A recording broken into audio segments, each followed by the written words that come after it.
नमस्कार। आज की इस खास चर्चा में आपका स्वागत है। आज हम बात कर रहे हैं कांवड़ यात्रा के और ख़ास तौर पर उस विवाद की जो मुस्लिम दुकानदारों को लेकर हाल में उठा है। हमारे पास एक लेख है जिसमें यूपी और उत्तराखंड की कुछ घटनाओं का जिक्र है।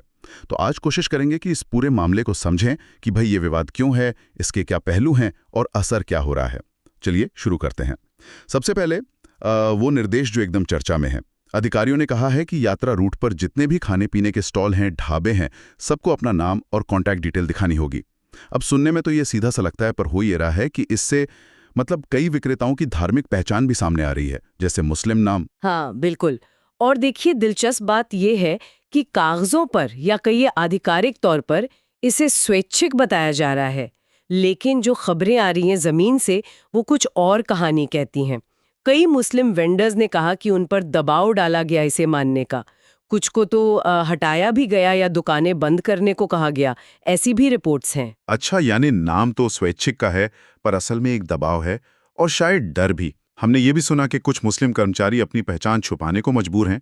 एक उदाहरण था कि कोई तजम्मुल नाम का व्यक्ति खुद को गोपाल बता रहा था। और ये उत्पीड़न और धमकियां वाली बात भी सामने आ रही है। हाँ, ये डर वाली बात ये निराधार नहीं है। इसमें कुछ हिंदू निगरानी समूह जो हैं उनकी भूमिका भी दिख रही है। जैसे स्वामी यशवीर का नाम आया है। उनके जैसे लोगों के नेतृत्व में समूहों ने एक तरह से अभियान चलाया है जिसे वो फूड जिहाद कह रहे हैं। फूड जिहाद मतलब एकदम बेबुनियाद आरोप है कि मुस्लिम विक्रेता जानबूझकर हिंदुओं का खाना दूषित कर रहे हैं।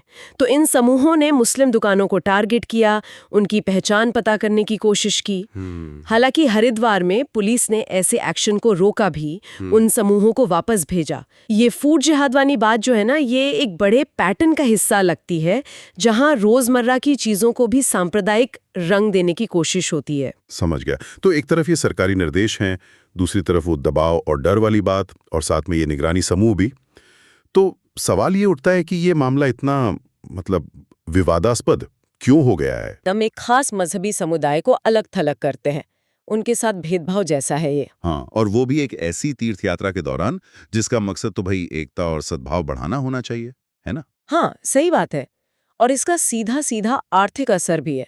सुरक्षा की चिंता, फिर ये नियम मानने की लागत और जो डर का माहौल है, इन सब वजहों से मुस्लिम विक्रेताओं का बिजनेस प्रभावित हो रहा है। बल्कि कुछ हिंदू मालिक भी, जिनके यहाँ मुस्लिम कर्मचारी थे, उन्हें भी दिक्कत आ रही है।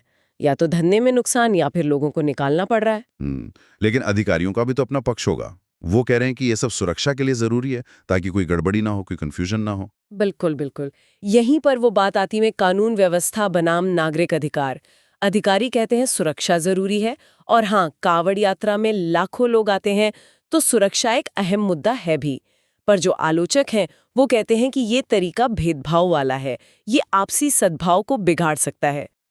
असल मसला ये है कि जब आप एक समुदाय विशेष के वेंडर्स से कहते हैं कि अपनी पहचान बताओ, और साथ ही कुछ निगरानी समूह उनकी जांच करने लगते हैं, तो इससे जाहिर है सांप्रदायिक तनाव बढ़ने का खतरा तो पैदा होता ही है। वो संतुलन साधना बड़ा मुश्किल हो जाता है। हाँ, ये वाकई एक बहुत पेचीदा स्थिति है। सुरक्षा की जरूरत भी है और भेदभाव के आरोप भी लग रहे हैं। इनके बीच वो महीन रेखा है। हाँ, तो कुल मिलाकर देखें तो सार यही निकलता है कि एक तरफ तीर्थ यात्रियों की सुरक्षा की जरूरत है, और दूसरी तरफ एक खास समुदाय के विक्रेताओं के साथ जो हो रहा है उसको लेकर तनाव है। कई वेंडर्स डर की वजह से या कई राजनीतिक दबाव के चलते या तो चुपचाप नियम मान रहे हैं या फिर काम ही बंद कर रहे हैं। तो ये दिखाता है कि कैसे एक प्रशासनिक निर्देश का असर जमीन पर कितना अलग और जटिल हो सकता है। और ये हमें सोचने पर मजबूर करता है। एक बड़ा सवाल खड़ा होता है कि जब अलग अलग समुदाय साथ रहते हैं, काम करते हैं, तो ऐसे बड़े धार्मिक आयोजनों के समय